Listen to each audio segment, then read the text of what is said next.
Hello दोस्तों, कैसे हैं आप सभी। उम्मीद करता हूं आप सभी बहुत ही अच्छे होंगे। तो आज के इस वीडियो में हम पढ़ने वाले हैं क्लास 10 फिजिक्स का सभी महत्वपूर्ण सूत्रों को हम इस वीडियो में देखेंगे और बहुत ही आसानी तरीके से आपको समझ में आएगा, जिसके कारण कोई भी आपको न्यूमेरिकल दे दिया जाए तो बहुत ही बेहतरीन तरीके से आप उसे कर सकें। तो चलिए दोस्तों, अपने टॉपिक को शुरू करते हैं। तो यहाँ पे हमने सबसे पहले लिखा है क्लास 10 फिजिक्स के सभी महत्वपूर्ण सूत्र। अब ये उस महत्वपूर्ण सूत्रों को हमने यहाँ पे लिख दिया है, एक एक करके समझेंगे। तो सबसे पहले आता है फोकस दूरी। तो फोकस दूरी को हम F से दर्शाते हैं।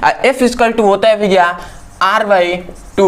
अब भैया R क्या है भैया, यहाँ पे त्रिज्या आप कह सकते हैं R को, ठीक है। तो F इक्वल टू क्या होता है, R/2 है, ठीक है। उसके बाद आता है रेखीय आवर्धन। भैया ये रेखीय आवर्धन एक होता है दर्पण के लिए, एक होता है लेंस के लिए। तो ये है दर्पण के लिए। तो दर्पण के लिए रेखीय आवर्धन को हम M से, स्मॉल m से प्रदर्शित करते हैं। स्मॉल m इक्वल टू होता है H'/H। ये पहला फॉर्मूला, या एक और होता है -V/U। ये दोनों फॉर्मूले को आपको याद रखना है कि रेखीय आवर्धन बराबर होता है H'/H। H क्या है, H' क्या है भैया, प्रतिबिंब की लंबाई है।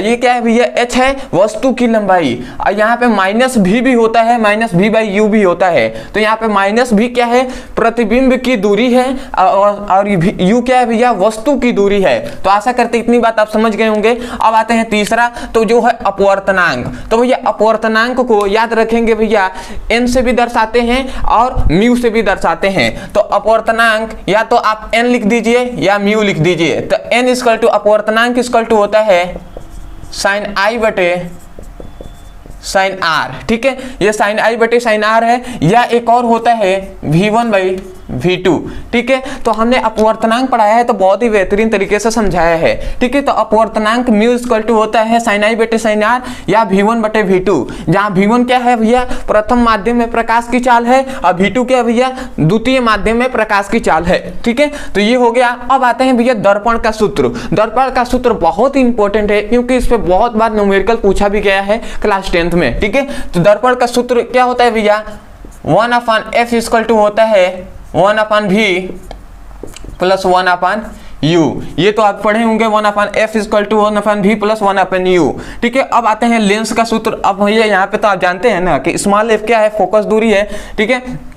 V क्या है भैया, ये है प्रतिबिंब की दूरी, और ये क्या है, U वस्तु की दूरी है। तो आशा करते हैं ये समझ के होंगे। उसके बाद भैया लेंस का सूत्र। तो लेंस का, ये तो दर्पण का सूत्र था, ये है लेंस का सूत्र। तो लेंस का सूत्र बहुत ही सिंपल है, 1/F equal to 1/V minus 1/U हो जाएगा। इसमें देखिए दर्पण में प्लस होता है और लेंस में माइनस होता है केवल। तो आशा करते हैं ये दोनों आपको समझ में आ गया।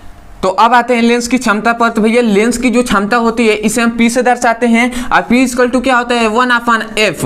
1/F ये है फोकस दूरी। अब भैया 1/F लिख दिए तो ये मीटर में हो जाएगा, ठीक है। परंतु यदि इसको हम सेंटीमीटर में लिखे तो P इक्वल टू क्या हो जाएगा, 100/F हो जाएगा, और ये हो जाएगा सेंटीमीटर में। और याद रखेंगे जो लेंस की क्षमता का मात्रक होता है वो होता है डायोप्टर, ठीक है। तो आशा करते समझ गए होंगे। उसके बाद लेंस का रेखीय आवर्धन। देखिए यहाँ पे था दर्पण का रेखीय आवर्धन, और यहाँ पे है लेंस का रेखीय आवर्धन। दोनों में अंतर है, और वो क्या अंतर है, तो भैया रेखीय आवर्धन को इसमें भी स्मॉल m से ही प्रदर्शित करते हैं। स्मॉल m इक्वल टू होता है H'/H। ये तो पहला फॉर्मूला हो गया, और दूसरा जो फॉर्मूला होता है वो V/U होता है, ठीक है। तो ये हो गया लेंस का दो मतलब लेंस का रेखीय आवर्धन का दो formula, m equal to H'/H या V/U हो जाएगा। परंतु अंतर क्या है, तो देखिए इसमें माइनस है, इसमें माइनस नहीं है, ठीक है। तो मतलब दर्पण में माइनस होता है प्रतिबिंब, परंतु लेंस में प्रतिबिंब माइनस नहीं होता है। तो आशा करते हैं समझ गए होंगे। उसके बाद अब आता है, देखिए यहां से लेकर यहां तक भैया ये केवल प्रकाश का जितने भी महत्वपूर्ण सूत्र है वो हमने बता दिया। अब आते हैं यहां से जो आवेश शुरू हो रहा है, यहां से भैया विद्युत से शुरू हो रहा है, ठीक है। मतलब विद्युत धारा का चुंबकीय जो प्रभाव है वहां से। तो भैया आवेश Q इक्वल टू क्या होता है, N। आवेश Q इक्वल टू होता है N इंटू E।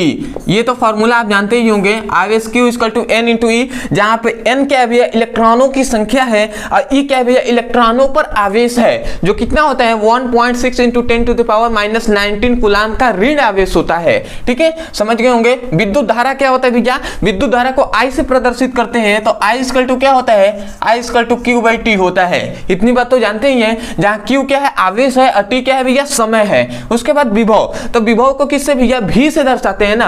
अब v इक्वल टू क्या होता है भैया, v equal to w by q होता है। इतनी बात तो जानते हैं, v equal to w by q, जहां w क्या है भैया कार्य है और q क्या है भैया आवेश है। ठीक है, तो ये हो गया। अगर इसको हम थोड़ा सा एक और फॉर्मूले में तोड़े तो भैया इधर q क्या है भाग में है, इधर आएगा तो क्या कराएगा गुणा कराएगा ना, तो w इक्वल टू क्या हो जाएगा v इंटू क्यू हो जाएगा।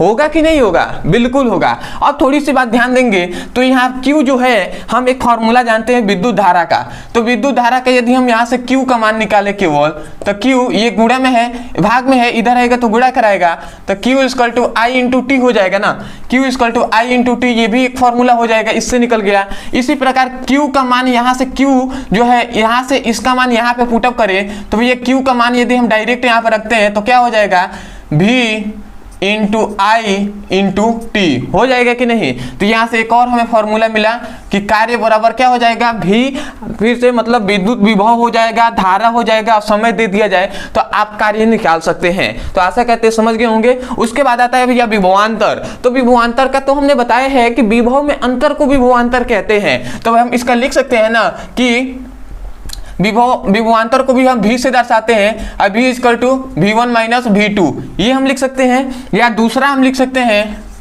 W by Q. ठीक है, क्योंकि विभवांतर का भी फॉर्मूला यही होता है v equal to W by q. एक और होता है कि विभव में अंतर, v1 में से v2 मतलब एक बिंदु पर जो विभव है वो दूसरे बिंदु के विभव से हम घटा देंगे, अंतर कर देंगे, तो भैया जो निकलेगा वही विभवांतर होगा। अंतर और घटाने में बहुत अंतर होता है भैया। ठीक है, तो ये हमने विभवांतर में अच्छे से बताया है, आप चाहें तो पढ़ सकते हैं कि केवल आपको लिखना है विभवांतर, हमारे मेन चैनल का नाम लिख देना है ब्रदर सर, आपको वीडियो मिल जाएगा। ठीक है, अब आता है विशिष्ट प्रतिरोध जिसे हम रो से प्रदर्शित करते हैं। ठीक है, तो विशिष्ट प्रतिरोध या इसे प्रतिरोधकता के नाम से भी जानते हैं। तो विशिष्ट प्रतिरोध रो इक्वल टू क्या होता है R into A by L होता है, R into A by L. अब जहां पे R क्या है भैया प्रतिरोध है, ए क्या है भैया अनुप्रस्थ काट का क्षेत्रफल है, किसी तार का अनुप्रस्थ काट का क्षेत्रफल, या हम उसका क्या कह सकते हैं मोटाई कह सकते हैं उस तार का। ठीक है, तो ये है ए भैया, एल क्या है भैया उस तार की लंबाई है, लेंथ है उसकी। तो आशा करते हैं इसका मतलब समझ गए होंगे। उसके बाद आता है ओम का नियम। तो ये जब ओम का नियम दिया गया था तो उसमें कुछ फॉर्मूले बताए गए थे, अब वो फॉर्मूला किसका था भैया प्रतिरोध का ही था। तो ओम का नियम पे क्वेश्चन आ जाता है, तो प्रतिरोध इक्वल टू क्या होता है, ओम के नियम में बताया गया प्रतिरोध आर इक्वल टू क्या होता है v बाई आई होता है। इतनी बात आपको बताई गई है, तो ये आपको याद रखना है। अब आता है प्रतिरोध R इक्वल टू, तो प्रतिरोध R इक्वल टू क्या होता है v बाई आई होता है।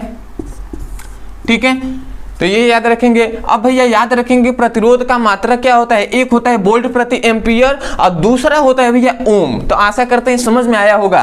अब आता है श्रेणी क्रम संयोजन। तो प्रतिरोध जब पढ़ाया गया था तो उसमें प्रतिरोधों के श्रेणी क्रम और समांतर क्रम संयोजन पढ़ाया गया होगा, तो आपको याद होगा। तो हमने बताया था श्रेणी क्रम संयोजन में क्या होता है भैया R equal to R1 plus R2 plus R3 ऐसे डैश डैश हमने बताया था। तो ये क्या है भैया, ये है R1 R2 R3। ठीक है, ऐसे ही भैया समांतर क्रम संयोजन में हमने क्या बताया था कि 1/R equal to 1/R1 plus 1/R2 plus 1/R3। ठीक है, ऐसे डैश डैश हमने करके बताया था। तो ये है श्रेणी क्रम, ये है समांतर क्रम। तो आशा करते हैं जब आपने पढ़ा होगा समांतर और श्रेणी क्रम तो आपको बेहतरीन तरीके से समझ में आ गया होगा। तो मैं आशा करता हूँ कि जितने भी आपको फॉर्मूले हैं वो तो हमने बता दिया। अब मैं आशा करता हूँ कि आपको बहुत ही बेहतरीन तरीके से समझ में आया होगा, इस वीडियो से कुछ ना कुछ सीखने को मिला होगा। तो मैं यही कहूँगा यदि सच में आपको इस वीडियो से सीखने को मिला हो तो सबसे पहले तो सपोर्ट करने के लिए चैनल को सब्सक्राइब कर दीजिएगा, वीडियो को लाइक कर दीजिएगा, क्योंकि आप भी देख सकते हैं कि चैनल भी बहुत ही नया है। ठीक है, उतने ज्यादा सब्सक्राइबर भी नहीं है, तो आपकी सपोर्ट की जरूरत है। तो आप सपोर्ट आप नहीं करेंगे तो कौन करेगा, जिसको समझ में नहीं आया वो कैसे करेगा। आपको समझ में आया तो आप ही ना सपोर्ट करेंगे। तो हो सके तो सपोर्ट कर दीजिएगा। और सपोर्ट करने के लिए क्या करना है, चैनल को सब्सक्राइब कर देना है। हो सके तो जितने भी ग्रुप हैं उन पर शेयर भी कर सकते हैं। तो चलिए दोस्तों, आज के लिए इतना ही। मैं यही कहूँगा यदि कोई भी टॉपिक समझ में नहीं आता है, इसमें से कोई भी टॉपिक समझ में नहीं आता है कि भैया विभवांतर किसे कहते हैं या ओम का नियम क्या है भैया प्रतिरोध क्या है, तो केवल आपको नाम लिखना है कि ओम का नियम ब्रदर सर हमारे मेन चैनल का नाम है, तो उस पर सभी को पढ़ा दिया गया है। ठीक है, तो उस पर जाकर आप पढ़ सकते हैं। केवल आपको लिखना है ओम का नियम ब्रदर सर, आपको वीडियो मिल जाएगा, वहां से जाकर आप अच्छे से पढ़ाई कर सकते हैं। अदरवाइज यदि किसी भी क्लास का फिजिक्स और केमिस्ट्री का चैप्टर वाइज सीक्वेंस में एक एक करके वीडियो को पढ़ना है और सिलेबस को कंप्लीट करना है तो यहाँ पे एक नंबर दिया जा रहा होगा, इस नंबर पे आप व्हाट्सएप करके फिजिक्स और केमिस्ट्री का यहाँ से लिंक प्राप्त कर सकते हैं और बेहतरीन तरीके से अपनी पढ़ाई कर सकते हैं। तो चलिए दोस्तों, आज के लिए इतना ही, मिलते हैं अगली वीडियो में, तब तक के लिए धन्यवाद। जय हिंद, जय भारत।